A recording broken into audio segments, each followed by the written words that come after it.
ए कथाटीर ध्यान रखिबे जेतबेले आपण माने मंदिर आसुछंती से समय ए कथार पालन करिवे। छोटिया कथाटी आज्ञा किंतु बहुत चमत्कारी फायदा आपन को दबो। जेतबेले मंदिर को आसुछंती ना आपणकर पाद प्रथमे डाहाण पादटी थापिकी आपण माने भितर मंदिर भितर को आसीबे। जेतबेले पशुछंती मंदिर को आसुछंती जे कोनोसी मंदिर जांतु डाहाण पाद पकेकी आपण माने मंदिर को प्रवेश करिवे। आ मंदिर रु जेतबेले गर्भगृह आपण बाहरिबार अछि दर्शन करिके जेतबेले फेरिबे बाम पाद को प्रथमे बाहर रखिकी बाहरिकी आसंतु ये कथार पालन करिवे।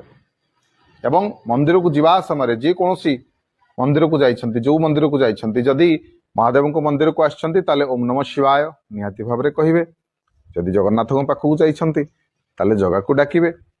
आउ एई कथार पालन आपण माने करिवे। छोटिया कथा बहुत बढ़िया फायदा आपण को दबो। वीडियो भलो लागिले वीडियो को लाइक करिवे शेयर करिवे चैनल को सब्सक्राइब करबा को अनुरोध रहिली।